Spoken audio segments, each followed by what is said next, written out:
وہاں پر یہ کہا ہے کہ انا خلقنا الانسان من نطفۃ امشاج نبتلیہ فجعلناہ سمیعا بصیرا انا ہدیناہ السبیل اما شاکرا و اما کفورا، یعنی ہم نے جب انسان کو ایک نطفے سے پیدا کیا ہے اور اس کے اندر سمع و بصر کی صلاحیتیں رکھی ہے. یہ دیکھیے انسان کو جو اللہ تعالیٰ نے اس کی پیدائش کے ساتھ چیزیں دی ہیں ان کا ذکر کیا ہے اور فرمایا ہے کہ اس کے ساتھ ہی ہم نے اس کو راستہ بھی دکھا دیا ہے. انا ہدیناہ السبیل، راستہ بھی دکھا دیا ہے، اما شاکرا و اما کفورا. یہ کون سا راستہ ہے؟ یہ وہی فطرت کا راستہ ہے. اب یہ دیکھیے کہ میں اس میں کوئی منفرد نہیں ہوں یہ بات کہنے میں. ہدیناہ النجدین، ہدیناہ السبیل، اس سب کچھ کے بارے میں کیا کہتے ہیں؟ یعنی یہاں پر ہدیناہ السبیل کہا ہے اور سورہ بلد میں آگے ہم دیکھیں گے ہدیناہ النجدین، یعنی دونوں راستے دکھا دیے. تو سب کے سب ہمارے جو قدماء ہیں ان کی ایک بڑی تعداد اس بات کو اسی طرح واضح کر دی ہے. اور دیکھیے کیسے واضح کرتی ہے، بینا لہو طریق الخیر و طریق الشر. یہ تابعین ہے، جلیل القدر تابعین، یہ کرما ہے، عطیہ ہے، ابن زید ہے، مجاہد ہے، یعنی جمہور تابعین کا مذہب یہ ہے کہ اس سے مراد کیا ہے کہ ہم نے راستہ واضح کر دیا. کس چیز کا؟ شر اور خیر کا. یعنی کوئی تصور نہیں کسی کے ہاں کہ اس سے مراد محض استعداد کا رکھنا ہے کہ کوئی آ کے بتائے گا کہ خیر یہ ہے اور شر یہ ہے تو تم پہچان لو گے. یہ بتایا کہ یہ راستہ ہم نے واضح کر دیا ہے. اس کے بعد یہ دیکھیے کہ اس کی دلیل کے طور پر ہمارے ہاں ابن کثیر ہے، یعنی یہ چونکہ روایت پر مبنی تفسیر ہے تو اس لیے میں یہ عرض کر رہا ہوں. اس کے بعد پھر وہ تمام چیزیں نقل کرتے ہیں جو اس سے پہلے ہم دیکھ چکے فطرت کی بحث میں. یعنی یہ بتاتے ہیں کہ یہ وہی چیز ہے جس کا ہم اس سے پہلے ذکر کر چکے ہیں. یہ سورہ دہر تھی. اب سورہ دہر کے بعد آپ سورہ بلد کو دیکھیے، اس میں وہ ہدیناہ النجدین کے الفاظ ہیں. یعنی اس میں بھی بات انہی جگہوں سے شروع کی ہے جو انسان کی پیدائش کے ساتھ اس کو ملتی. یعنی ہم نے کیا کیا ہے، اب ذرا دیکھیے پیچھے سے بات کہاں سے شروع ہوئی ہے. الم نجعل لہ عینین و لسانا و شفتین و ہدیناہ النجدین. کیا ہم نے انسان کو دو آنکھیں نہیں دی کہ ان سے چیزوں کو دیکھے، زبان نہیں دی کہ اس کی گواہی دے، دو ہونٹ نہیں دیے کہ جب کھولے تو حق کو پہچان کر ان کی شہادت دے. وہ ہدیناہ النجدین، اور ہم نے اس کو دونوں راستے نہیں دکھا دیے. یہاں پر بھی یہ دیکھیے کہ جلیل القدر تابعین بلکہ صحابہ تک کی اس معاملے میں جو تفسیر نقل ہوئی ہے وہ کیا ہے، ہدیناہ النجدین الخیر والشر. یعنی وہ دونوں راستے کیا ہیں، خیر کا راستہ اور شر کا راستہ. بڑے جلیل القدر تابعین کی ایک پوری فہرست آگے ابن کثیر نے دی ہے، سب کے سب یہی رائے رکھتے تھے. اچھا، یعنی راستے سے کیا مراد ہے؟ کہتے ہیں خیر و شر کا. خیر و شر کا راستہ. یعنی کوئی اس کو زیر بحث نہیں لا رہا. میں یہ عرض نہیں کر رہا کہ اس سے مختلف تفسیریں نہیں ہیں. میں یہ عرض کر رہا ہوں کہ جو بات ہم کہتے ہیں، جو بات میرے جلیل القدر استاذ امین احسن اصلاحی نے لکھی ہے، یا جس چیز کو ہم فطرت کے مقدمات کے طور پر بیان کر رہے ہیں، وہ کوئی ایسی منفرد رائے نہیں ہے. اس سے پہلے سلف کے ہاں وہ چیز پوری طرح موجود ہے. اب اس کے بعد آئیے سورہ شمس میں، جس میں اس بات کی تفصیل کر دی گئی. وہاں کیا ہے، وَنَفْسٍ وَمَا سَوَّاهَا فَأَلْهَمَهَا فُجُورَهَا وَتَقْوَاهَا قَدْ أَفْلَحَ مَنْ زَكَّاهَا وَقَدْ خَابَ مَنْ دَسَّاهَا. یعنی ہم نے نفس کا تسویہ کیا، نفس کو بنایا سنوارا، اس کو ہر لحاظ سے درست کیا، اور جب درست کیا تو کیا کیا، فَأَلْهَمَهَا فُجُورَهَا وَتَقْوَاهَا. یعنی اس کے اندر یہ چیز الہام کر دی کہ وہ چاہے گا تو اپنے پورے شعور کے ساتھ اپنے اختیار سے فجور کا راستہ اختیار کر لے گا، اور چاہے گا تو اپنے اختیار سے تقوی کا راستہ اختیار کر لے گا. یعنی گویا پوری بات واضح کر دی کہ اس کا شعور دیا گیا ہے، اس چیز کو سمجھنے کی صلاحیت دی گئی ہے، اس کو انسان کے اندر ودیت کر دیا گیا ہے، اور پھر اس کے بعد اس کا نتیجہ بیان کر دیا گیا ہے. قَدْ أَفْلَحَ مَنْ زَكَّاهَا وَقَدْ خَابَ مَنْ دَسَّاهَا.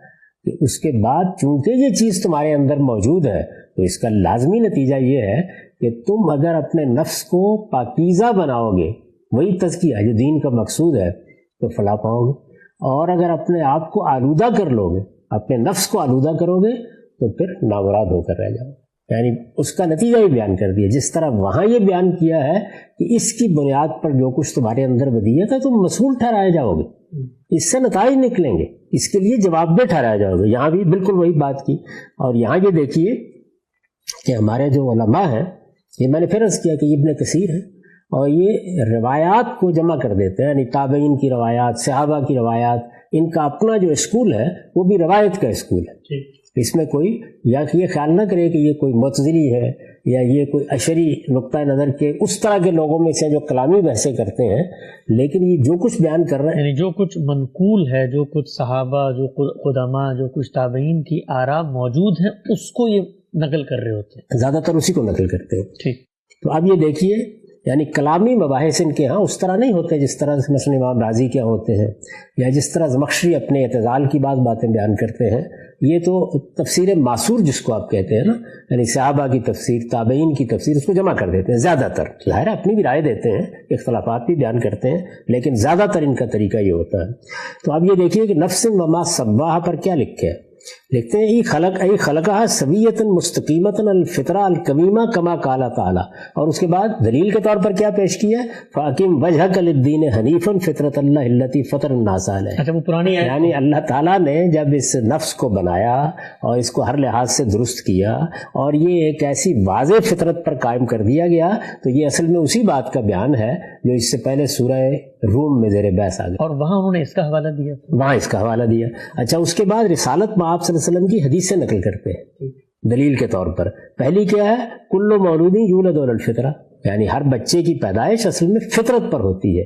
یہ وہاں واضح کر چکے ہیں کہ ہمارے سلف اس سے مراد کیا لیتے تھے، اسلام، اور میں یہ آپ کی خدمت میں گزارش کر چکا کہ وہاں اسلام سے مراد ظاہر ہے کہ یہ نماز روزہ نہیں ہے، یہ شریعت نہیں ہے، اس سے مراد ہے وہ اسلام جو انسان کی فطرت کے اندر ہے۔ تو کیا یہ اسلام سے اس لفظ کی تفسیر کی جا سکتی ہے اگر یہ محض استعداد کا بیان ہو؟ یعنی اس میں یہ بتایا گیا ہے کہ اس بات کے شعور کے ساتھ انسان کو پیدا کیا گیا ہے۔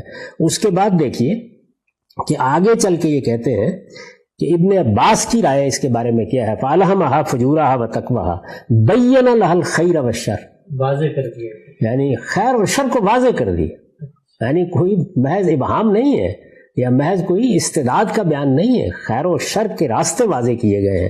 اس میں پھر تابعین کی آراء بیان کرتے ہیں کہ ان کا نقطہ نظر بھی اس معاملے میں یہی رہا ہے، یعنی گویا یوں سمجھ لیجئے کہ ہر لحاظ سے ایک چیز کو بالکل متعین کر دیتے ہیں کہ یہ طریقہ ہے جو اس اللہ پروردگار عالم نے انسان کی ہدایت کے لیے اختیار کیا ہے۔ تو اس سے آپ اندازہ کر سکتے ہیں کہ جو کچھ ہم اس معاملے میں کہتے ہیں وہ ایسا نہیں ہے کہ سلف کے نقطہ نظر سے بالکل ہٹا ہوا ہے، بلکہ سلف میں بھی، صحابہ میں بھی، تابعین میں بھی، قدماء میں بھی اس کے قائلین موجود ہیں اور وہ بیان کرتے ہیں اس کو۔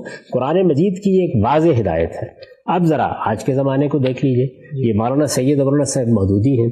اس سے پہلے میں آپ کو عہد الست کے بارے میں یہ بتا چکا ہوں کہ انہوں نے کس خوبصورتی کے ساتھ اور کس تفصیل کے ساتھ یہ بیان کیا ہے کہ وہ عہد کیا تقاضے پیدا کرتا ہے، اس سے کون سا علم ہمیں حاصل ہوتا ہے اور ہم اس کی بنیاد پر کس طرح جواب دہ ٹھہرائے جائیں گے۔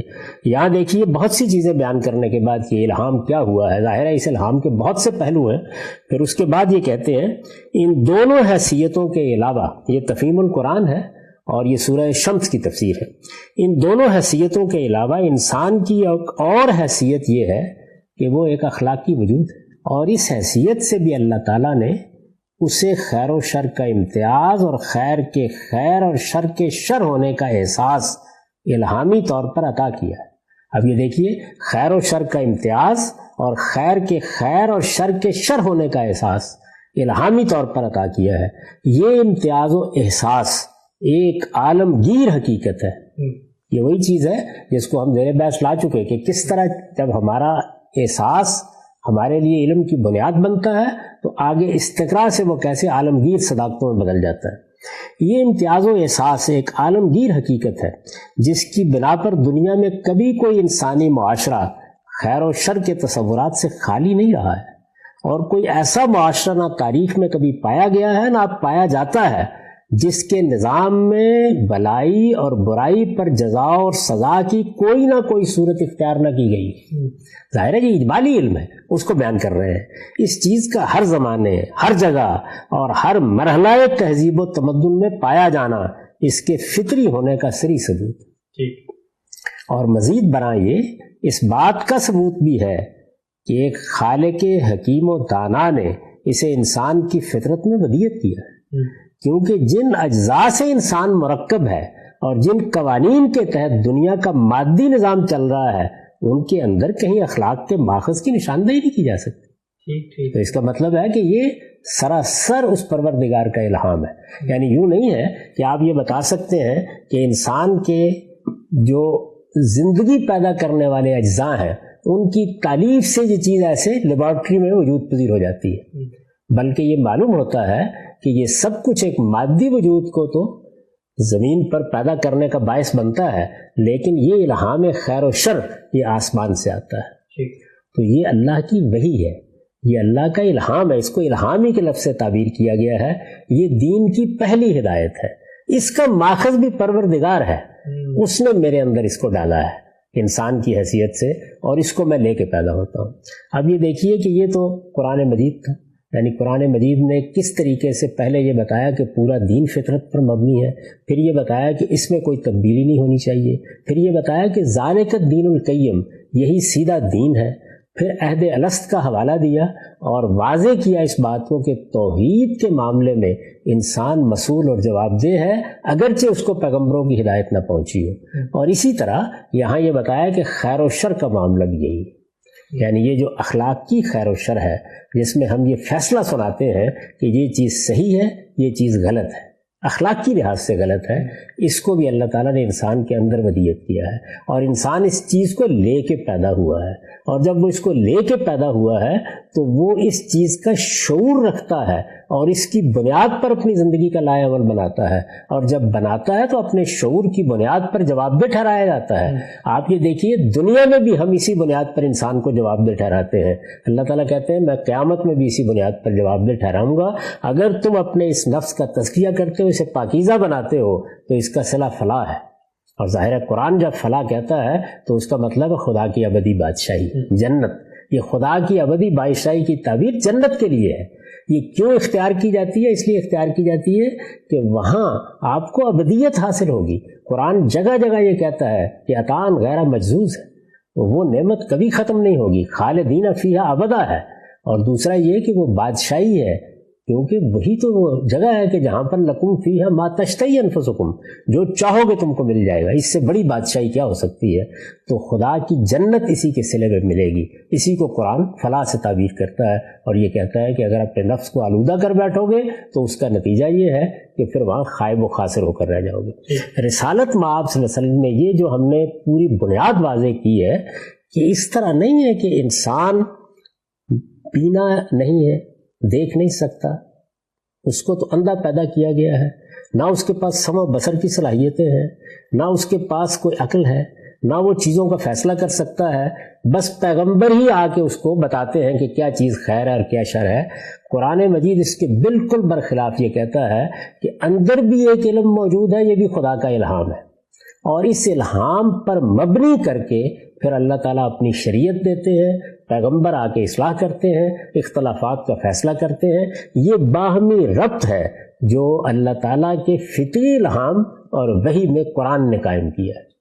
یہ بات اگر قرآن مجید کی حد تک واضح ہو گئی تو میں چاہتا ہوں کہ ہم اس گفتگو کا خاتمہ اس حدیث پر کریں جس پہ رسالت پاک صلی اللہ علیہ وسلم نے خود اس بات کو بہت خوبی کے ساتھ واضح کیا. میں اگر قطع کلامی کی معذرت، آپ یہ کہنا چاہ رہے ہیں کہ اگر جو کچھ ہم نے قرآن مجید کے ان 5 مقامات سے سمجھا ہے اور جب ہم اس کو ایک ترتیب سے سمجھتے ہیں تو ایک تصور ذہن میں پیدا ہوتا ہے. سلف کی آراء ان متفرق مقامات پر کیا ہیں وہ تو ہم نے دیکھ لی، لیکن یہ جو فہم ڈیولپ ہوا ہے کیا رسول اللہ صلی اللہ علیہ وسلم بھی اس کو اس طرح بیان کرتے ہیں یا نہیں کرتے، یہ آپ بتانا چاہ رہے ہیں؟ اس سے پہلے بھی بعض روایات کی طرف توجہ دلائی ہے. ابن کثیر نے توجہ دلائی ہے، یہ بتایا ہے کہ رسالت مآب صلی اللہ علیہ وسلم نے یہ وضاحت کی ہے کہ کل مولود یولد علی الفطرہ.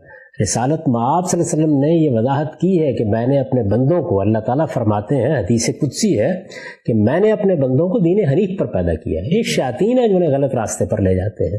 یہ سب باتیں اس سے پہلے بھی قرآن مجید کے حوالے سے اور حدیث کے حوالے سے میں پیش کر چکا، لیکن یہ بڑی جامع تعبیر ہے جس میں رسالت مآب صلی اللہ علیہ وسلم نے اس کو ہر لحاظ سے واضح کر دیا ہے. اور میں یہ چاہتا ہوں کہ ہم نصوص کی بحث، یعنی قرآن مجید کیا کہتا ہے، رسالت مآب صلی اللہ علیہ وسلم کیا فرما رہے ہیں، اس کو اس روایت پر ختم کریں. یہ بھی ایک نظر اس کے اوپر ڈال لیجئے. پہلے میں یہ بات عرض کر دوں کہ یہ جو روایت ہے اس پر ہم کام کر چکے ہیں. اس کو ہمارے ہاں جو حدیث پر کام ہو اس میں لوگ دیکھ سکتے ہیں. یہ مسند احمد کی روایت ہے اور 17,634 نمبر ہے اس کا متن وہاں سے دیا گیا ہے. اب ذرا سنیے. عن النواس بن سمان الانصاری الرسول اللہ صلی اللہ علیہ وسلم قال ضرب اللہ مثلا صراطا مستقیما وعلى جنبت الصراط سوران فيهما ابواب مفتحة وعلى الابواب سطور مرخات وعلى باب الصراط داع يقول ايها الناس ادخلوا الصراط جميعا ولا تتعرجوا وداع يدعو من فوق الصراط فإذا أراد يفتح شيء من تلك الابواب قال وهيك لا تفتح فإنك إن تفتح تلجه والصراط الاسلام والسوران حدود اللہ والابواب المفتحہ محارم اللہ وذالک الداعی علی راس الصراط کتاب اللہ والداعی من فوق الصراط واعظ اللہ فی قلب کل مسلم. ٹھیک، کافی تفصیلی روایت ہے. اب ذرا اس کا ترجمہ سنیے. نواس بن سمان رضی اللہ عنہ سے روایت ہے کہ رسول اللہ صلی اللہ علیہ وسلم نے فرمایا اللہ تعالیٰ نے سیدھے راستے کی مثال دی ہے کہ اس کے دونوں اطراف دو دیواریں کھینچی ہوئی ہیں صراط مستقیم کی، سیدھے راستے کی، یعنی وہ راستہ جس کو پیغمبر بتانے آئے ہیں. سیدھے راستے کی مثال دی ہے کہ اس کے دونوں طرف دو دیواریں کھینچی ہوئی ہیں، دونوں میں دروازے کھلے ہیں جن پر پردے پڑے ہوئے. راستے کی ابتدا میں ایک پکارنے والا پکار رہا ہے، راستے کی ابتدا میں، کہ لوگوں سب اندر آ جاؤ اور راہ چھوڑ کر کراہ نہ چلو، یعنی سیدھے راستے پر آؤ. اور راستے کے اوپر بھی ایک منادی ہے. یہ دیکھیے، راستے کی ابتدا میں ایک پکارنے والا پکار رہا ہے اور راستے کے اوپر بھی ایک منادی ہے. چنانچہ کوئی شخص اگر دروازوں کا پردہ کچھ بھی اٹھانا چاہتا ہے تو وہ پکار کر کہتا ہے خبردار پردہ نہ اٹھانا، اس لیے کہ اٹھاؤ گے تو اندر چلے جاؤ گے. اب یہ دیکھیے، رسالت مآب صلی اللہ علیہ وسلم اس تمثیل کی وضاحت کرتے ہیں. سو یہ راستہ اسلام ہے. اچھا، دیواریں اللہ کے حدود ہیں، کھلے ہوئے دروازے اس کی قائم کردہ حرمتیں ہیں. راستے کی ابتدا میں پکارنے والی وہ خدا کی کتاب ہے. کہا ہے نا کہ راستے کی ابتدا میں پکارنے والا ہے، اور اوپر سے پکارنے والا خدا کا وہ واعظ ہے جو ہر مسلمان کے دل میں ہے. اور اوپر سے پکارنے والا منادی خدا کا وہ واعظ ہے جو ہر مسلمان کے دل میں ہے. یہ حدیث کا ترجمہ لفظ بلفظ میں نے آپ کو سنا دیا. اور اسی پر پھر میں نے ایک نوٹ لکھا ہے، یہ ٹھیک اسی حقیقت کا بیان ہے جو قرآن مجید میں وَنَفْسٍ وَمَا سَوَّاهَا فَأَلْهَمَهَا فُجُورَهَا وَتَقْوَاهَا، اور نفس اور جیسا اسے سنوارا پھر اس کی بدی اور نیکی اسے سجھا دی کے الفاظ میں بیان فرمائی. یعنی یہ روایت گویا تفسیر ہے قرآن مجید اس بیان کی. مطلب یہ ہے کہ جس طرح خدا کا الہام قرآن ہے، قرآن مجید اللہ کی وحی ہے، اسی طرح کا ایک الہام خدا نے انسان کی فطرت میں بھی کیا ہے. چنانچہ دین کی ہدایت وہ اصلاً اپنے خالق کی طرف سے لے کر آتا ہے. قرآن اسی ہدایت کی یاد دہانی ہے، اور دونوں میں اس کے سوا کوئی فرق نہیں ہے کہ فطرت میں جو کچھ بالاجمال ودیت ہے قرآن اس کی تفصیل کر دیتا ہے. یعنی جو باہمی تعلق ہے وہ کیا ہے؟ وہ الہام جو ہماری فطرت میں ہے وہ بالاجمال ہے، یعنی اس میں چیزوں کی تفصیل نہیں ہے، تعین نہیں ہے، تحدید نہیں ہے، اور قرآن اس کی تفصیل کر دیتا ہے. تاہم فطرت کی یہ ہدایت خدا کی منادی اسی وقت بنتی ہے جب انسان اپنے دل و دماغ کو مسلمان بنا لیتا ہے. یعنی جس وقت انسان اپنے اندر ایک قلب سلیم پیدا کرتا ہے تو پھر یہ منادی وہ سنتا بھی ہے، اس پر کان بھی دھرتا ہے. یہ سب کچھ ہے اس کے اندر، لیکن اس کو سننے کے لیے ایک انابت کی ضرورت ہوتی ہے. تو رسالت مآب صلی اللہ علیہ وسلم نے اس کی شرح فرما دی اور یہ بتا دیا کہ اس طریقے سے اللہ تعالیٰ نے دو اہتمام کیے ہیں. یعنی فطرت کی ہدایت یہ ایک اہتمام ہے، اور اس کے بعد پیغمبر اور پیغمبروں کے ذریعے سے جو کتاب نازل کی ہے یعنی قرآن، وہ ایک دوسرا ذریعہ ہے. ہمارے پاس جائے اب قرآن ہی ہے. اب میں یہ چاہتا ہوں کہ آپ چند الفاظ بھی سن لیجئے کہ جن میں اس سارے مقدمے کا میں نے خلاصہ کیا ہے. یہ سورہ شمس ہے اور یہ میری تفسیر البیان. میں نے یہ لکھا ہے کہ یہ جو کہا ہے نا وہ نفس وما سواہا، اور نفس اور جیسا اسے سنوارا، یہ تسویے کا نتیجہ بیان ہوا ہے کہ اللہ تعالیٰ نے جس طرح انسان کو دیکھنے کے لیے آنکھیں اور سننے کے لیے کان دیے، یہ دیکھنے کے لیے آنکھیں اور سننے کے لیے کان پیدائش کے ساتھ ملے. بالکل اسی طرح نیکی اور بدی کو الگ الگ پہچاننے کے لیے ایک حادثہ اخلاقی بھی عطا فرمایا ہے. اللہ تعالیٰ اسی طرح اس کو بیان کرتے ہیں، یعنی یہ تم سمیع بنائے گئے ہو، بصیر بنائے گئے ہو، تمہیں میں نے بینا بنایا ہے، دیکھنے والا بنایا ہے. یہ دیکھنا محض اشیاء کا دیکھنا نہیں ہے، بلکہ چیزوں کو دیکھنا، ان کے اندر اترنا، ان کی حقیقت کو سمجھنا، یہ وہ شعور ہے جس کو اللہ تعالیٰ اپنی بہت بڑی عنایت کے طور پر ذکر کرتے ہیں. وہ محض ایک حیوانی اور عقلی وجود ہی نہیں ہے، اس کے ساتھ ایک اخلاقی وجود بھی ہے. اس کے معنی یہ ہے کہ خیر و شر کا امتیاز اور خیر کے خیر اور شر کے شر ہونے کا احساس انسان کی تخلیق کے ساتھ ہی اس کے دل و دماغ میں الہام کر دیا گیا ہے. بعض دوسرے مقامات پر یہی حقیقت انا ہدینہ السبیل، ہم نے اسے خیر و شر کی راہ سجا دی، اور ہدینہ النجدین، ہم نے کیا اسے دونوں راستے نہیں سجائے، کہ الفاظ میں واضح کی گئی ہے. یہی مقامات ہیں جن کو اس سے پہلے میں آپ کو پڑھ کے سنا چکا. یہ امتیاز و احساس ایک عالمگیر حقیقت ہے. آدم علیہ السلام کے بیٹے قابیل نے اپنے بھائی حابیل کو قتل کر دینے کے بعد اس کی لاش چھپانے کی کوشش کی تھی، تو ظاہر ہے کہ احساس گناہ کی وجہ سے کی تھی. چنانچہ برے سے برے آدمی بھی گناہ کرتا ہے تو پہلے مرحلے میں اسے چھپانے کی کوشش کرتا ہے. اور اس کی مثال کیا ہے؟ یہ جو قابیل و حابیل کا واقعہ ہے. یہی معاملہ نیکی کا ہے. انسان اس سے محبت کرتا ہے، اس کے لیے اپنے اندر عزت و احترام کے جذبات پاتا ہے، اور اپنے لیے جب بھی کوئی معاشرت پیدا کرتا ہے اس میں حق و انصاف کے لیے لازماً کوئی نظام قائم کرتا ہے. یہ اس امتیاز خیر و شر کے، یعنی بلائی اور برائی، خیر و شر، یہ اس امتیاز خیر و شر کے فطری ہونے کا صریح ثبوت ہے. اس میں شبہ نہیں کہ برائی کے حق میں انسان بعض اوقات بہانے بھی تراش لیتا ہے، لیکن جس وقت تراشتا ہے اسی وقت جانتا ہے کہ یہ بہانے وہ اپنی فطرت کے خلاف تراش رہا ہے، اس لیے کہ وہی برائی اگر کوئی دوسرا اس کے ساتھ کر بیٹھے تو بغیر کسی تردد کے وہ اسے برائی ٹھہراتا اور اس کے خلاف سراپا احتجاج بن جاتا. یہ خلاصہ ہے کہ اللہ کی کتاب وہ بات کیسے بیان کرتی ہے، روایتوں میں رسالت مآب صلی اللہ علیہ وسلم نے اس کی تعلیم کس طرح دی ہے، ہمارے ہاں کی جو علمی روایت ہے اس میں اس کو کس طرح سمجھا گیا ہے، اس میں نے وہ تمام شواہد آپ کے سامنے رکھ دیے ہیں. خلاصہ کیا ہے کہ جو بحث ہم نے فطرت پر کی ہے، جو نقطہ نظر میں نے مختلف جگہوں پر بیان کیا ہے، ایسا نہیں ہے کہ میں اس میں منفرد ہوں، اس کے پیچھے یہ ساری علمی روایت موجود ہے. ٹھیک ہے صاحب، بہت شکریہ، آپ نے بڑی تفصیل سے قرآن مجید کے وہ تمام مقامات پیش کر دیے.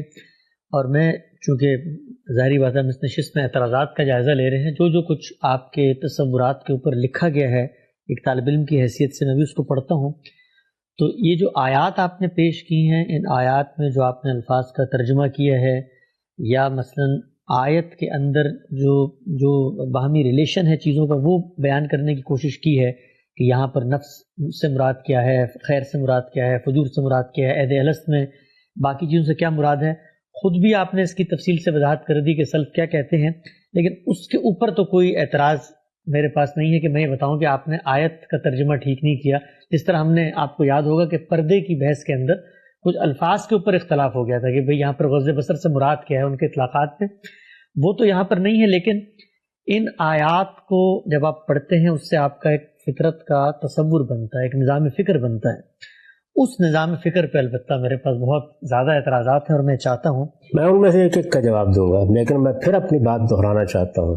یعنی کیا میرے معترضین قرآن مجید کی ان آیات کو، ان احادیث کو موضوع بنا کر یہ بتاتے ہیں کہ ان کے ترجمے میں نے کوئی غلطی کی، ان کا مدعا بیان کرنے میں غلطی کی، ان میں جو بات بیان کی گئی ہے اس میں غلطی آپ کیسے واضح کریں گے؟ آپ یہ بتائیں گے یہاں لفظ کا مطلب ٹھیک نہیں بیان کیا گیا، جملے کی تعلیف کو ٹھیک نہیں سمجھا گیا، سیاق و سباق میں وہ بات نہیں بیان ہوئی، ایسے ہی کریں گے نا. تو اگر اس طرح کی کوئی چیز بھی ہے تو ازاہ کرم پہلے اسے موضوع بنا لیجیے. یعنی کسی بھی معترض نے کیا یہ بتایا ہے کہ قرآن مجید کی یہ تفسیر جو ہم کر رہے ہیں یہ تفسیر میں نے پہلی بار نہیں کی. میں آپ سے عرض کر رہا ہوں کہ یہ ہمارے ہاں اسلاف میں بھی موجود ہے. میں یہ عرض کر رہا ہوں کہ یہ مولانا سید ابواللہ صاحب مودودی جیسے صاحب علم نے دور حاضر میں بیان کی ہے. میں یہ عرض کر رہا ہوں کہ میرے جلیل القدر استاذ مولانا امین حسن اصلاحی نے تدبر قرآن میں ان کو اسی طرح سمجھا ہے. اور اب میں یہ عرض کر رہا ہوں کہ میں نے بھی اسی چیز کو بیان کیا ہے, اپنی کتابوں میں بیان کیا ہے, اپنی تفسیر میں بیان کیا ہے, اور خاص طور پر میزان میں دین کا پورا مقدمہ یہیں سے اٹھایا ہے. یہ جو پوری بات ہے یہ محض کوئی عقلی مقدمات کا مجموعہ نہیں ہے, کوئی فلسفہ نہیں ہے جو گھر میں بیٹھ کے بنا لیا گیا ہے. یہ قرآن مجید کے نصوص ہیں. ان نصوص میں کوئی صاحب علم کہہ سکتا ہے کہ بات کو سمجھنے میں غلطی ہوئی ہے, وہ کیسے بتائے گا؟ ظاہر ہے وہ لفظ کی بحث کرے گا, وہ تالیف جملہ کی بحث کرے گا, وہ سیاق و سباق کی بحث کرے گا.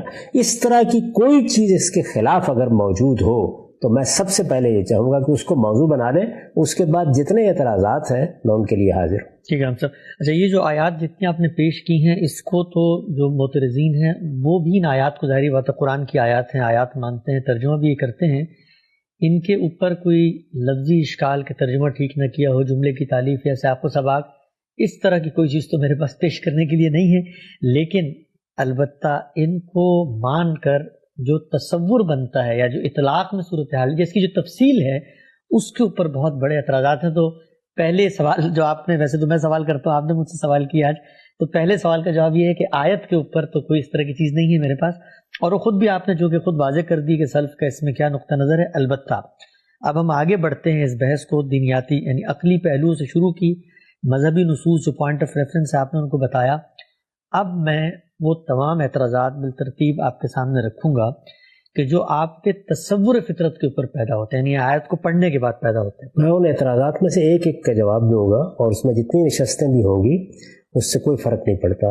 لیکن میں نے اپنا نقطہ نظر واضح کر دیا, اس میں کوئی ابہام ہے تو ضرور پوچھ لیجیے.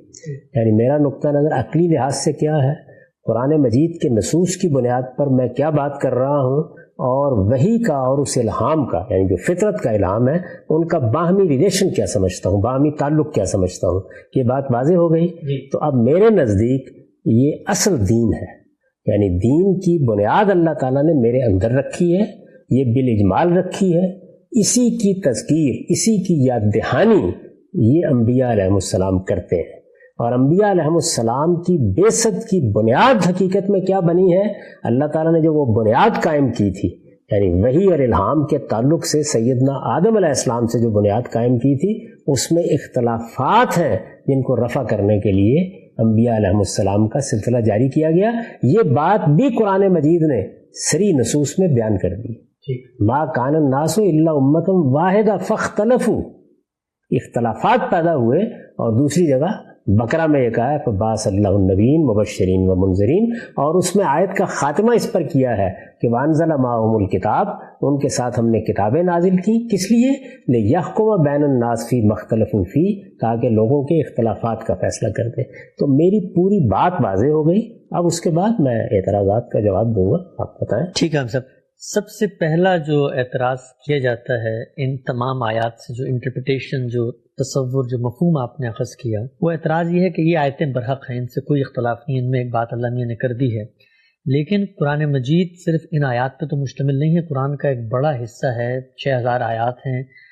تو قرآن مجید کے ایسے بے شمار مقامات ہیں کہ جن کو نظر انداز کیا ہے غامدی صاحب نے محض ان آیات کو پڑھتے ہوئے اور ایک تصور فطرت بناتے ہوئے. ان میں سے چند آیتیں میں آپ کے سامنے پیش کر دیتا ہوں.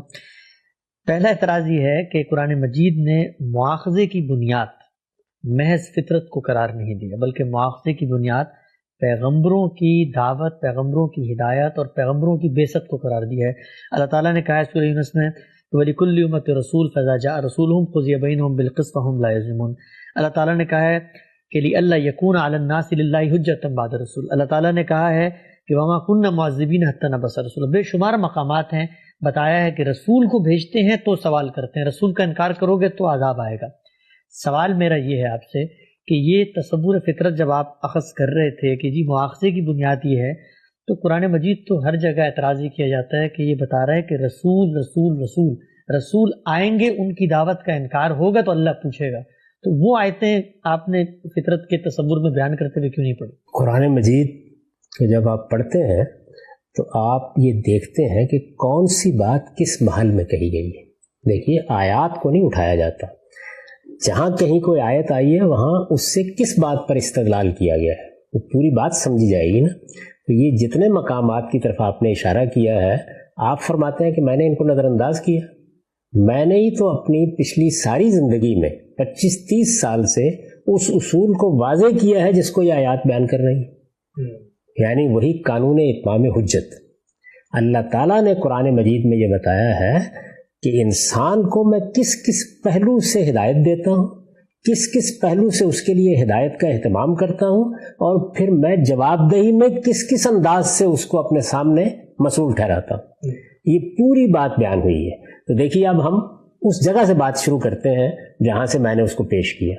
پہلی بات یہ ہے کہ وہ لوگ جن تک اللہ تعالیٰ کی ہدایت پیغمبروں کے ذریعے سے نہیں پہنچی، جن کے پاس اس سے پہلے شرک کی ایک روایت موجود ہے، جن تک کسی پیغمبر نے آ کے بات نہیں پہنچائی یا پیغمبر کی بات کے پہنچنے کے ذرائع دستیاب نہیں ہو سکے، ان لوگوں کے معاملے میں اللہ تعالیٰ فرماتے ہیں وہ تمہاری فطرت میں جو کچھ میں نے ودیت کیا ہے اس پر پوچھو.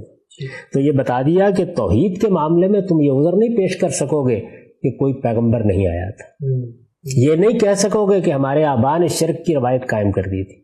خیر و شر کا جو اجمالی پہلو ہے، یعنی جس میں آپ خیر کو خیر اور شر کی حیثیت سے سمجھتے بھی ہیں، اس کے مطابق شعوری فیصلے بھی کرتے ہیں، اور پھر اپنے آپ کو جواب دہ بھی ٹھہراتے ہیں، اس کو اللہ تعالیٰ نے بنیاد بنایا ہے اپنے تمام مقدمات کی.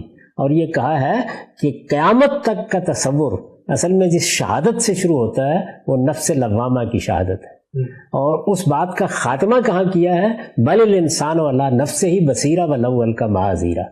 یہ بنیاد ہے. اس کے بعد آگے کیا ہوتا ہے؟ آگے یہ ہوتا ہے کہ اللہ تعالیٰ نے انسان کو عقل دی ہے، انسان کے گرد و پیش میں انفس و آفاق کی نشانیاں ہیں، یہ سب ذریعہ دعوت ہے، ان سے بھی اللہ کا پیغام پہنچ رہا ہے، اور ان سے آگے بڑھ کر پھر نبیوں کا سلسلہ ہے. تو نبیوں کے ذریعے سے اللہ تعالیٰ کیا کر رہے ہیں؟ اتمام حجت. اتمام حجت کا مطلب یہ ہے کہ اب آپ کے پاس کوئی عذر باقی نہیں رہا. یعنی جب اللہ کے پیغمبر نے آ کے وضاحت کر دی تو عذر پیش کرنے کی گنجائش ختم ہو گئی. اب پھر ایک مرتبہ سمجھ لیجئے، وہ آزار جو پیغمبروں کے نہ آنے پر پیش کیے جا سکتے تھے ان کی نفی کر دی. یہ بتا دیا کہ یہ میں نہیں سنوں گا قیامت میں کہ پیغمبر کی بات نہیں پہنچی تھی، یہ میں نہیں سنوں گا کہ آبا نے یہ روایت قائم کر دی تھی. خیر و شر کے معاملے میں اور توحید کے معاملے میں تم محض اس الہام فطرت کی بنیاد پر مسئول ٹھہرائے جاؤ گے، لیکن بہت سے آزار تم پھر بھی پیش کر سکتے ہو. تم کہہ سکتے ہو کہ مجھے تو تنبؤ نہیں ہوا، میں خبردار نہیں ہوں، پیدا ہوئے تھے، روٹی کمانے میں پڑے ہوئے تھے، بچوں کو پالنے میں پڑے ہوئے تھے، کبھی اس کا خیال نہیں آیا، کسی نے کہا بھی نہیں کہ اس کا خیال کرنا چاہیے، کہاں تحقیق کرنے کے لیے بیٹھتے. ان میں سے کوئی عذر اس وقت ختم ہو جائے گا جس وقت پیغمبر آ جائیں گے. اس کو کہا جاتا ہے اتمام حجت. یعنی گویا اللہ تعالیٰ نے وہ حجت جس کا اہتمام کیا ہے اس پوری دنیا میں وہ اپنے کمال کو پہنچ گئی، کوئی بات کہنے کی باقی نہیں رہی. یہ وہ چیز ہے جس کو بیان کیا ہے. آپ یہ دیکھیے کہ وہ سورہ نساء میں جب یہ پوری تفصیل کر دی ہے کہ ہم نے پیغمبر بھیجے اور ان کے ذریعے اس ہدایت کو واضح کیا اور اختلافات کو دور کر دیا اور ہر چیز کی تفصیلات بیان کر دی، تو پھر کہا ہے کیوں ہم نے یہ کیا. یعنی نبیوں کا سلسلہ ہوا، پھر رسولوں کا سلسلہ ہوا. اس لیے ہوا کہ لِأَلَّا يَكُونَ لِلَّهِ عَلَى النَّاسِ حُجَّةٌ بَعْدَ الرُّسُلِ، تاکہ ان رسولوں کے بعد کسی کے پاس کوئی عذر پیش کرنے کے لیے باقی نہ رہے. جو رسول قطع عذر کے لیے آتے ہیں، بنیادی ہدایت دینے کے لیے نہیں آتے. اتمام ہدایت کرتے ہیں اور اتمام حجت کرتے ہیں. خدا کی حجت ہم لے کے پیدا ہوتے ہیں، خدا کی حجت سمع و بصر کی صلاحیتیں پیدا کرتی ہیں، خدا کی حجت انفس و آفاق کی نشانیاں پیدا کرتی ہیں، لیکن یہ حجت اپنے کمال پر پہنچ جاتی ہے، اس کا اتمام ہو جاتا ہے جب اللہ کسی پیغمبر کو مبعوث کر دیتے ہیں. اور اگر کسی قوم میں کسی رسول کو مبعوث کر دیا جائے، یعنی ایک تو یہ ہے نا کہ رسولوں کی دعوت پہنچ گئی، رسولوں کی پیش کردہ کتاب پہنچ گئی. اس وقت جو صورتحال ہے اس میں یہی ہے نا کہ رسالت میں آپ صلی اللہ علیہ وسلم کے بارے میں اطلاع پہنچ گئی، معلوم ہو گیا. یہ پتہ چل گیا کہ قرآن جیسی ایک کتاب موجود ہے، یہ معلوم ہو گیا کہ اس سے پہلے تورات، زبور، انجیل بھی نازل ہو چکی ہیں، لیکن کسی کو یہ موقع میسر آ گیا کہ اللہ نے اس قوم کے اندر سے رسول اٹھا دیا جس کا وہ فرد ہے، جیسے کہ محمد الرسول اللہ صلی اللہ علیہ وسلم کی بعثت عرب میں ہوئی، جس طرح کہ سیدنا صالح کی بعثت ان کی قوم میں ہوئی، سیدنا ہود کی بعثت ان کی قوم میں ہوئی، سیدنا نوح کی بعثت ان کی قوم میں ہوئی۔ تو یہ جو رسول کا کسی قوم کے اندر آ جانا ہے اور آ کر گویا رسول کی حیثیت سے یہ دعوت پیش کر دینا ہے، یہ وہ موقع ہے کہ جس کے بعد خدا کی عدالت زمین پر لگ جاتی ہے۔ اس کو سب سے بڑھ کر میں نے ہی واضح کیا ہے اور یہ بتایا ہے کہ یہ قرآن مجید بھی ایک رسول کی سرگزشت انذار ہے۔ جس وقت خدا کا رسول زمین پر آ جاتا ہے، کسی قوم میں رسول مبعوث کر دیا جاتا ہے، دیکھیے قرآن مجید اس کو کیسے بیان کرتا ہے۔ وہ یہ کہتا ہے تم پر یہ غیر معمولی احسان ہوا ہے کہ تمہارے اندر اللہ کا رسول آ گیا ہے۔ اللہ کے رسول نے آ کر تمہارے اندر سے اٹھ کر تمہاری زبان میں تمہارے اندر کھڑے ہو کر خدا کی مائیت کے ظہور کے ساتھ تم تک خدا کا دین پہنچا دیا ہے۔ اب کیا جواب دو گے؟ تو یہ اتمام حجت کا اصول ہے، جن آیتوں کا آپ نے حوالہ دیا وہ بیان ہوئی ہے۔ سورہ یونس یہ کہتی ہے کہ لکل امت رسول، ہم ہر قوم میں ایک زمانے میں رسول بھیجتے رہے۔ سیدنا ابراہیم سے پہلے یہی طریقہ تھا، ہر قوم میں ایک رسول بھیجتے رہے۔ اور کیا طریقہ تھا؟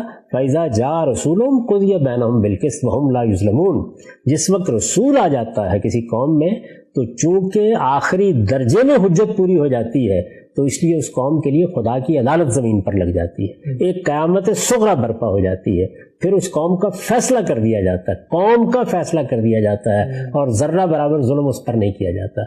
یہی بات ان الفاظ میں بیان ہوئی ہے، ما کننا معذبین حتی نبعث رسولا، یعنی ہم کبھی عذاب نہیں نازل کرتے کسی قوم پر جب تک اس کے اندر ایک رسول مبعوث نہیں کر لیتے۔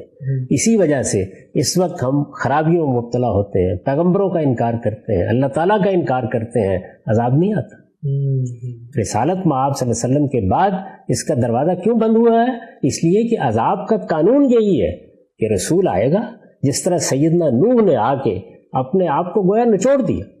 قرآن مجید بیان کرتا ہے نا رسالت مآب صلی اللہ علیہ وسلم کے بارے میں، لعلہ کا باخر نفسہ کا اللہ یکونوا مومنین۔ تو جب اللہ کا رسول آتا ہے تو پہلی بات تو یہ ہے کہ رسول کا آنا ہی کوئی معمولی درجے کی بات نہیں ہے۔ رسول کی شخصیت میری یا آپ کی شخصیت نہیں، روح و آواز پیغمبر معجزات، اس کے ساتھ اللہ تعالیٰ کی مائیت کا ظہور ہوتا ہے، یہ ساری چیزیں مل کر قطع عذر کر دیتی ہیں۔ یعنی اس کے بعد کسی کے پاس عذر باقی نہیں رہتا۔ جس قوم میں رسول کی بعثت ہوتی ہے اس پر پھر اسی دنیا میں اللہ کا فیصلہ نافذ ہو جاتا ہے۔ وہ لوگ جو ماننے والے ہیں ان کو نجات حاصل ہوتی ہے، ان کو برتری حاصل ہوتی ہے، ان کو غلبہ حاصل ہوتا ہے، اور وہ لوگ جو منکرین ہیں وہ زمین سے یا مٹا دیے جاتے ہیں یا محکوم بنا دیے جاتے ہیں۔ ان کے لیے غلامی اور محکومی کی سزا ہے۔ یہ قرآن مجید نے پورا قانون بیان کیا ہے، اس لیے ان آیات کا اس سے کوئی تعلق ہی نہیں۔ یہ آیات نہ یہ بتاتی ہیں کہ اللہ کی ہدایت کیسے ملتی ہے، نہ یہ بتاتی ہیں کہ اللہ کی حجت کیسے آتی ہے، یہ تو یہ بتا رہی ہیں کہ یہ حجت جب اس درجے میں پوری ہو جاتی ہے تو پھر اللہ کا عذاب آ جاتا ہے، اس کو بیان کرتی ہیں۔ تو باہمی ریلیشن جو ہے، یعنی الہام کا، الہام فطرت کا اور وحی کا، وہ یہ ہے کہ وہ اجمال کے ساتھ دین دیتا ہے اور پیغمبر آ کے فصل نزاعات بھی کرتے ہیں، جہاں کہیں اختلافات ہو سکتے تھے اس کو دور کر دیتے ہیں، اور سب سے بڑی بات یہ کہ اللہ کی حجت پوری کر دیتے ہیں۔ ٹھیک ہے صاحب، تو یہ جو مثلا خلاصہ کر لیتے ہیں اس پہلے اعتراض پہ جو آپ کا جواب ہے، یعنی اعتراض میں نے آپ کے سامنے یہ رکھا تھا کہ قرآن مجید کے بہت سارے مقامات یہ بتا رہے ہیں کہ پیغمبر کی آمد، پیغمبر کی دعوت، پیغمبر کے احکام کی عدم تعمیل قیامت میں مواخذے کا باعث بنے گی۔ تو یہ مواخذہ ان لوگوں کا ہے کہ جن میں پیغمبر آیا ہے، چونکہ پیغمبر آتا ہے تو پھر اس قوم کے ساتھ خدا کا خاص قانون اور اسکیم ہے جس پہ معاملہ کیا جاتا ہے۔ اس کا فطرت کی آیات سے کوئی تعلق نہ فطرت کی آیات سے کوئی تعلق ہے، نہ اللہ کی ہدایت کو یہ بیان کر رہی ہیں۔ یہ تو یہ بیان کر رہی ہیں، آپ ان آیات کو نکال کے دیکھیے جہاں جہاں یہ ہے کہ جو ہدایت تمہیں ملی ہے، اگر تم اس ہدایت کی خلاف ورزی کرتے ہو تو اللہ کا رسول تمہارے درمیان میں آ گیا ہے، اللہ کا رسول آ گیا ہے، تو اب عذاب کے لیے جلدی نہ بچاؤ، فیصلہ ہوگا تمہارا دنیا کے اندر۔ تو گویا پوری بات یہ ہے کہ اللہ نے اپنے دین کی ہدایت میرے اندر ڈالی، میرے اندر ودیت کی، میرے اندر الہام کی رسولوں کے ذریعے سے، اور یہ پہلے دن سے سلسلہ شروع ہو گیا۔ یعنی پہلا انسان یہ فطرت بھی لے کے آیا اور پہلا انسان وحی سے مشرف بھی ہوا، اس کو پیغمبر بنا دیا گیا. اس طرح دونوں کا ریلیشن بنا، یعنی میری فطرت نے وہ تقاضے پیدا کیے، بالاجمال وہ ہدایت میرے اندر رکھی گئی، مجھے سمع و بصر کی صلاحیتیں دے کر اس ہدایت کو سمجھنے اور پڑھنے کا شعور دیا گیا، مجھے عقل جیسی نعمت سے نوازا گیا جو چراغ راہ ہے، اور پھر منزل تک پہنچانے کے لیے اللہ کے رسول بھیج دیے گئے. تو وحی اور الہام کا یا الہام فطرت کا یہ بنیادی تعلق ہے. اسی کو قرآن بیان کرتا ہے. جس وقت اللہ کے رسول آ گئے، لیکن نبی آتے ہیں، وہ دعوت دیتے ہیں، پیغام پہنچاتے ہیں، وہ اپنی بات کہہ دیتے ہیں. لیکن جب رسول آ جاتا ہے تو حجت پوری ہو جاتی ہے. یہ اتمام حجت کا قانون ہے جس کو بیان کرنے والی آیتیں آپ نے پڑھ کے سنائی ہیں. جہاں جہاں ذرا نکالیے وہاں موضوع یہ ہے کہ تم عذاب کے لیے جلدی مچا رہے ہو، وہ عذاب جس کی خبر تمہیں دی جا رہی ہے. ہم جب تک رسول نہیں بھیج لیتے عذاب نہیں لایا کرتے. لوگ استغفار کر رہے ہوں تو یہ عذاب نہیں آیا کرتا. یعنی دنیا میں جو اللہ کا عذاب آتا ہے، کبھی قرآن مجید کو کھول کر پڑھیے، جو قوم نوح پر آیا، جو قوم عاد پر آیا، جو قوم سمود پر آیا، جو رسالت میں آپ صلی اللہ علیہ وسلم کی قوم پر آیا، جس کا ذکر سورہ توبہ کرتی ہے، جس پر اسی وجہ سے بسم اللہ الرحمن الرحیم نہیں لکھی جاتی، وہ اللہ کے عذاب کی سورہ ہے. تو اس سب رسولوں کی قوموں کے اوپر اس عذاب کا فیصلہ ہوا. قرآن مجید اس کو استدلال کے طور پر پیش کرتا ہے اور یہ کہتا ہے کہ ہم نے ایک قیامت صغریٰ، ایک چھوٹے پیمانے کی قیامت یہ برپا کر کے دکھائی، اب بھی قیامت کا انکار کرتے ہو. یہ قرآن مجید کا استدلال ہے. اس کا اس موضوع سے کوئی تعلق ہی نہیں جس پر ہم گفتگو کر رہے ہیں. اللہ کی ہدایت کیسے ملتی ہے؟ پہلے فطرت سے اور پھر اپنی تفصیلات کے ساتھ خدا کے پیغمبروں سے. ٹھیک. اب سر ایک ضمنی پہلو مزید میں چاہوں گا آپ یہاں واضح کر دیں. یہ بات تو چلیں آپ کی سمجھ میں آ گئی کہ یہ رسولوں کے ساتھ خاص قانون تھا. اس کو قرآن مجید نے بیان بھی کیا، کتب اللہ لاغلبن انا ورسلی، اور یعذبہم اللہ بایدیکم، اور آپ نے سورۃ توبہ کا حوالہ دیا کہ فاقتلوا المشرکین حیث وجدتموہم خذوہ واحصروہ وخذوا لہم کل مرصد. ہر جگہ یہ واضح ہو گیا. لیکن اس سے ایک اور غلط فہمی لوگ پیدا یہ کرتے ہیں کہ جب آپ یہ کہتے ہیں کہ یہ قانون ان کے ساتھ خاص تھا، اس میں جو وہ دعوت دے رہے ہیں اس میں تو ظاہری بات ہے فطرت کے چیزوں کو بھی متوجہ کر رہے ہیں. ان کی دعوت مقامی یا قوم کے لحاظ سے خاص نہیں ہے، دعوت تو عالمگیر ہے نا. ان کی دعوت اور ہدایت عالمگیر ہے، لیکن وہ دعوت ہوتی کیا ہے؟ یعنی جو کچھ آپ کی فطرت میں ودیت ہے اس کی تفصیلات ہوتی ہے. وہ کبھی اس بنیاد سے بات شروع نہیں کرتے، کبھی یہاں سے بات شروع نہیں کرتے کہ تم تو اندھے ہو، ہم تمہیں بتانے کے لیے آئے ہیں. وہ یہ کہتے ہیں جو تمہارے پاس موجود ہے آؤ ہم تمہیں بتاتے ہیں، اس میں تم غلطی کہاں کر رہے ہیں. رسول اللہ کی روایت پڑھ کے بتا دیا کہ حوالہ کیا دیتے ہیں. پیغمبروں نے کس طرح بات بیان کی ہے وہ اس طرح بیان کی. رسالت میں آپ صلی اللہ علیہ وسلم نے اسی کی تمثیل، اور بڑی خوبصورت تمثیل ہے. یعنی آپ اس کو دیکھیے اس کے اندر اتر کر کہ اللہ کے محارم ہے، یہ اسلام ہے، یہ صراط مستقیم ہے. لیکن اس صراط مستقیم پر متوجہ صرف ہم ہی نہیں کر رہے، قرآن بھی کر رہا ہے، اللہ کی کتابیں بھی کر رہی ہیں، پیغمبر بھی کر رہا ہے، اور تمہارے باطن کے اندر تمہارے لیے جو واعظ اللہ تعالیٰ نے دے کر تمہیں بھیجا وہ بھی کر رہا ہے. ٹھیک ٹھیک. اس واعظ کی آواز سننے کے لیے البتہ یہ ضروری ہے کہ آدمی اپنے دل کو مسلمان بنائے. یعنی یہ آواز سننے کے لیے ضروری، آواز آ رہی ہے، شعور موجود ہے. جب انسان اس شعور سے کام نہیں لیتا تو پیغمبر اسے متنبع کرتے ہیں، توجہ دلاتے ہیں، بیدار کرتے ہیں. اسی لیے اپنی دعوت کو قرآن ذکر اور ذکرہ کہتا ہے. یہ یاد دہانی ہے، اور اس میں جو چیزیں بیان کی جاتی ہیں وہ آپ پورے کے پورے کانٹینٹ کا، مشمولات کا جائزہ لیں. دو ہی نوعیتیں ہوتی ہیں، یعنی یا جو اجمال تھا اس کی تفصیل کی جا رہی ہوتی ہے، اور یا جو اختلافات پیدا ہوتے ہیں. یعنی ایک اجمالی دعوت ظاہر ہے کہ جس وقت آپ اس کو متعلق کرتے ہیں تو انسان چونکہ ارادہ و اختیار لے کے آیا ہے وہ اختلافات پیدا کر لیتا ہے، تو وہ فصل نزاعت کرتے ہیں، یعنی اختلافات کا فیصلہ کر دیتے ہیں اور یہ بتا دیتے ہیں کہ اس معاملے میں صحیح بات وہ ہے جو ہم تمہیں بتا رہے ہیں. ٹھیک ٹھیک. ہم سب یہاں پر ہماری نشست کا وقت ختم ہوتا ہے. بہت طویل اعتراضات کی فہرست ہے، اور میں چاہوں گا کہ انشاءاللہ ہم اگلی آنے والی نشستوں میں فطرت سے متعلق ان مباحث کو زیر بحث لائیں. ناظرین، ہم غامدی صاحب سے جو 23 فکری اعتراضات بالعموم ان کے افکار پہ کیے جاتے ہیں اس میں فطرت کا موضوع یہاں پر زیر بحث ہے. اس سلسلے کی یہ 16ویں نشست ہے. انشاءاللہ آئندہ نشست میں ہم مزید سوالات غام صاحب کے سامنے رکھیں گے. اب تک آپ کے وقت کا بہت شکریہ. بہت شکریہ.